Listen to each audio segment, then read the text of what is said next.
حضور اپنے حجرہ شریف میں تشریف فرما تھے اور امامہ شریف باندھ رہے تھے. جبریل کوئی پیغام لے کے آ گئے اور جیسے ہی حجرے میں داخل ہوئے دیکھا کہ سرکار تو مصروف ہیں تو وہیں رک گیا. اب رک گیا اور دل میں کہہ رہا ہے کیا خوبصورت دستار ہے، کیا خوبصورت ہاتھ ہیں، دل میں یہ کہہ رہا ہے.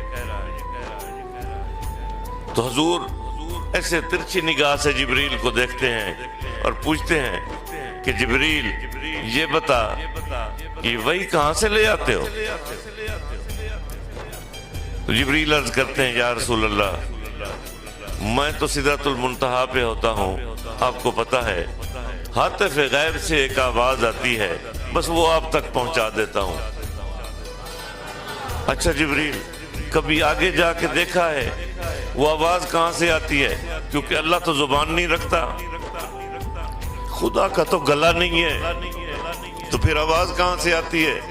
آگے جا کے دیکھا کہ یا رسول اللہ میری کیا مجال میں آگے جاؤں، میں تو وہ معراج کی رات سرکار یاد کریں، میں نے تو وہاں بھی عرض کیا تھا ایک بال برابر آگے بڑھوں گا تو جل جاؤں گا، میری تو یہ حیثیت ہے، میں تو سدرہ سے ایک بال برابر بھی آگے نہیں جا سکتا. تو سرکار فرماتے ہیں جبریل آج میں تجھے اجازت دیتا ہوں، تو جا اور جا کے دیکھ وہ آواز کہاں سے آتی ہے.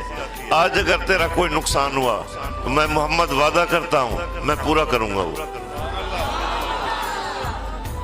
تو بال جلنے کی بات کہتا ہے، اگر تیرے بال کو آگ کا ایسے ہلکا سا وہ بھی لگ گیا تپش، میں محمد تجھے پورے پر دوں گا نئے.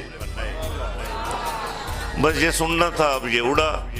اور پھر فرشتے کی رفتار وہ تو آپ نے سنا ہوگا، نہیں سنا تو میں بتا دیتا ہوں کہ جبریل کہتے ہیں کہ اللہ نے مجھے حکم دیا کہ جبریل یوسف میرا نبی ہے، اس کو اس کے بھائیوں نے کنویں میں ڈالا ہے، بابل کے کنویں میں، تو جلدی کر اور جا کے اسے اپنے پروں پہ اٹھا لے. اب جبریل کہتا ہے کہ مجھے حکم اس وقت ملا جب اسے کنویں میں چھوڑ دیا گیا. اب جبریل کہتا ہے میں سدرۃ المنتہا پہ تھا، مجھے یہ بھی نہیں بتایا گیا وہ کنواں ہے کس جگہ پہ، بس میں وہاں سے اڑا. اس پوری کائنات میں جتنے کنویں ہیں میں ہر کنویں پہ گیا. جب میں اس کنویں پہ پہنچا تو ابھی یوسف چوتھی سل کے بالکل برابر تھے، اینٹ کے برابر تھے، ابھی چوتھی اینٹ سے نیچے نہیں گئے.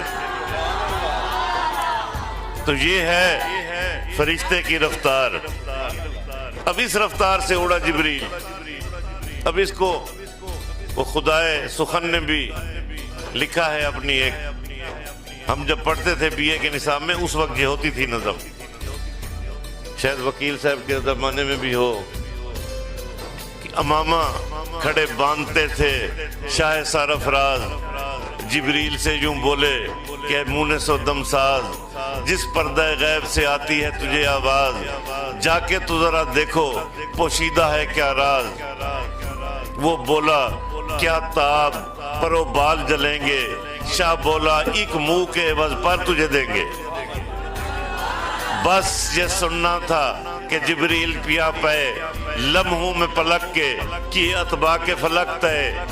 دیکھا جو وہاں جا کے نظر آئی عجب شے، دیکھا تو کیا دیکھا خدا تو نہیں ہے محبوب خدا ہے، اور امامہ اسی طرح کھڑا باندھ رہا ہے.